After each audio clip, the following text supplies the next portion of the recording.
The white Volvo begins with some recording studio and probably a recording contract of 3 guys. A woman probably as a leader of the studio. There's a hand shooting and stuff like that. Many of writers used music in their works, beginning with the ancient recitation of lyric. There was a lyre accompanying the poetry. Then was Shakespeare with a lot of songs in his plays.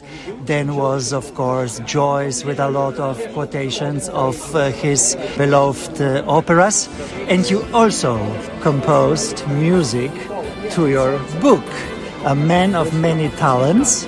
How it works together, how it comes together, the music and the comic. It was more that I was working on the comic and I was working on I was just messing around with music on my computer. And then as I was doing it parallel, I just realized maybe I can this could be the same project kind of. So that's the reason for it. It's also that it's the only thing missing in the book is the audio.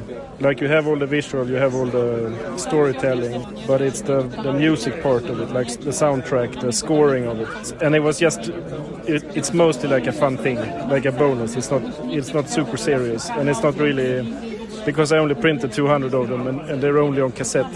So most people don't have even cassette players, so most people aren't gonna hear it. But it also felt like a fun thing to have like merchandise for a book like that. Like you have the soundtrack on cassette that you can buy at the gas station or something like that. You are telling a thriller story with your book. What story tells us your music? I mean, it's the same story, I would say. Like the idea is that the soundtrack is different scenes from but there's no track order and there's no way to know which scene is which. But it's more like a exercise in scoring, just like another layer of visualizing it. So it's a lot of like jazz music, and I was really like, you know how like Giallo movies, they always have like fantastic soundtracks, and it doesn't really, it's like a clash when you're watching the movie and there's like this fantastic funky song and someone's getting like stabbed to it. Like it's like a disconnect from it. So I wanted to play around with that. So it's like, yeah, it's a lot of different. I would compare your work to David Lynch. A lot of mystery, a lot of crazy ideas, a lot of also crazy creations. And David Lynch also had has a specific music in his films. It's an important aspect of it, like what you hear in your head when you're working on something. And it was just fun to... Like I usually have that when I'm working on something, that it's like when it starts coming together, you get like a sound from it in your head. Like this is, now it starts to like sing, you know. And it's not really like it's not like a funky track with like, but it's more like just like a tone or something. Like you hear it in your head when you're working on it, like there's something there, you know. So I think it's very interesting with like frequencies and things like that. Definitely, and composing music is self-explaining. Composing the cadrage, composing the pictures of a book is also a composing. What differences were accompanying you in this process? I mean, it's very similar. Because you are using many levels also in the book. It's different outputs, but it's the same thing, that you build different elements and different frequencies, and then you have like the bass line of the book, and then you have the drums, and then also like how you compose it with like the chapters and the rhythm of the chapters, and when you're flipping the page, you want that to have a certain rhythm. Like when you're reading it, I think about that a lot. When I'm doing pages, I want it to be like you're reading it as one page, like okay, this is, and then you go in and read it like this.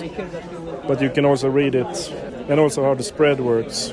So it's a lot of it's composing. It's very similar. It's the same thing, I would say. It's just that the output is, instead of sound, you have picture.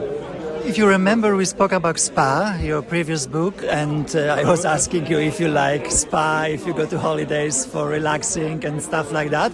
In the new, as the title says, There is also of the main characters is the white Volvo, which is appearing in a lot of scenes, disappearing. We don't know, is it the one of maybe the victim, maybe the one who was murdering, who was kidnapping, who was doing these strange things. Do you drive a white Volvo? No, I drive a blue Volvo. I got a blue Volvo instead. I wanted to get a white Volvo, but it's a family car and they're pretty old now. And the one in the book. Like the one in the book. It's a specific type of Volvo that I realized it should be. That's like the most common car. In Sweden, I think it was the most common. It's still super common to see them in the street, and they're always in fantastic shape because Volvo owners really care about their cars. You never see a trashy. It's a lot of that. So people get it you can buy them also and there's one owner, and it's a guy who bought it in the 80s, and he's gone to do the service every year, and it's in perfect condition. And that's not even rare. That's the usual thing with those cars. That is But enough about that. But I don't drive a white Volvo. I drive a blue one. So it's almost, because there's a lot of blue in the book also. So yeah. One of the best cars in the world. How would you say it's one of the best intrigues, one of the best mysteries in the comic world? Your book? It is a mystery for sure. And that the idea was also that it's not really about finding a conclusion to the mystery. It's more setting up things in a way that feels interesting. And then solving the mystery isn't really interesting.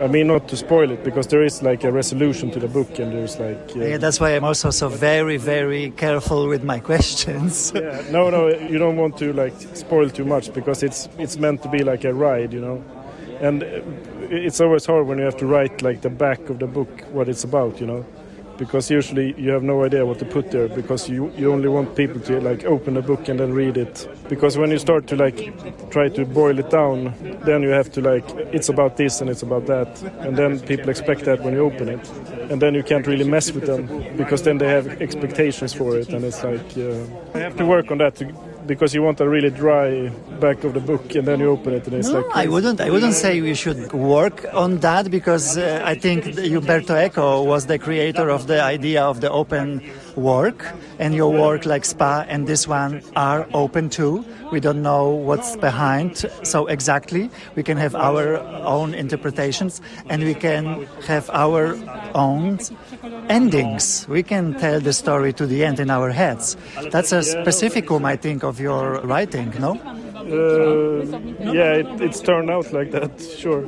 And and I know that's not for everyone, because a lot of people want to have a conclusion that's satisfying, and I like that too when I'm watching something. But going back to Giallo movies and stuff like that, it's always that's because this is pretty inspired by Giallo overall, Dario Argento, and a lot of those are also that there's a twist in the end, and it makes no sense, but the vibes are so strong in the movie that you accept it, And it also has this B-movie quality that you care more about getting it done than the details aren't important. The big picture is that's the idea. Yeah. Is there any meaning behind the tree?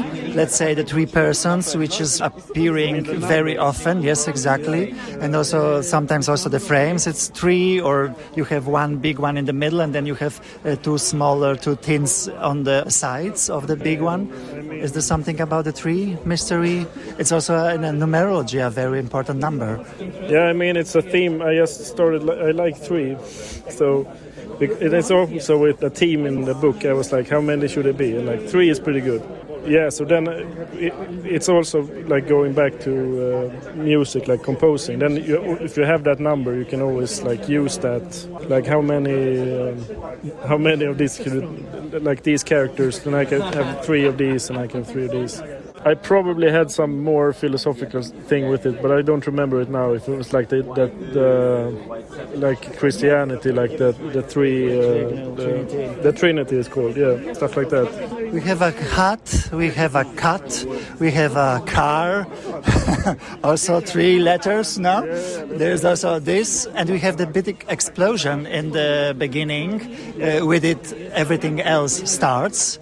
like again David Lynch in at least the third season of Twin Peaks. There's also the big bomb explosion, and then somehow the bat comes from the explosion. Yeah, kind of. Yeah, it's also that it's never explained in the book what the explosion is or what they're doing in the factory, because it's also like a weird factory, you know. Yeah, some plates in black colors and some of them are grey. Of like industry, and then I've seen people talk about Chernobyl also. Like it's very, because it's around that. The whole book takes place in this like vague 80s. It's not really the 80s either. It's like my memory of the 80s and early 90s, but it's all like jumbled and changed, you know. Yeah, but I just wanted a big disaster in the beginning, like a big opening, you know. And then kind of figure out what to do, go from there. Like Hitchcock then, you're beginning with the big boom and then it never ends. Sure, and then it's thrill ride non-stop the whole book, you know. Not to spoil, but not really. It's very, I mean, it's pretty focused, I would say, but it's not really, it's hard to explain it. Like what people are even, what the motivation is and what are we doing. And then it goes into very, I was thinking a lot about like unreliable narrator and like unreliable author and stuff like that. Like you can't trust the author of the book. There's no author with you, so it's like with John Barthes, there's no author. No, that's true. I mean, someone made this, but it's like... According to our times now, you mentioned very quickly just the thing with industry. Yeah. Are you trying to criticize also something? I mean, sure. I guess I was just thinking a lot about like factories and industry and like the scale of modern industry, and like, you know, like a toothbrush, and it's made in a factory that makes like 3 billion toothbrushes every hour, and it's thinking about that is like terrifying, you know. It's just this huge thing that you can't really wrap your head around how many toothbrushes are made in a day in the world, and then they're shipped with like the logistically to get it to the shop where you go to get it, and it's like cosmic horror, but like industrial cosmic horror. That was the idea. Blue, red, white, which are of course colors of the French flag, but also Sweden has blue. Yellow and blue. So I know it's a stupid question, but what would be the next color? I have some ideas for books with colors, but I've done the 2 good ones now, so we'll see. But a big yellow book would be nice, I think. Like black and yellow that's like my favorite color scheme, you know. It's great. Like a pale yellow and black, or like a really intense yellow and black. Also go back to like a giallo theme, because then you can actually do like a giallo book, you know. So maybe yellow next one, or I have a couple of like the primary colors left, so we'll see. Maybe a green, but green is kind of, we'll see. I don't know. I have to write it first, I think, because the color comes... This was actually going to be, speaking of the flag, it was going to be yellow and blue from the start.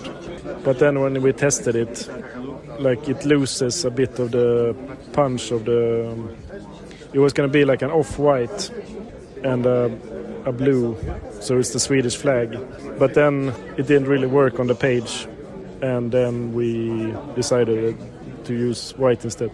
Okay, so I wish you a good one, which would be the next. Thanks. Thank you.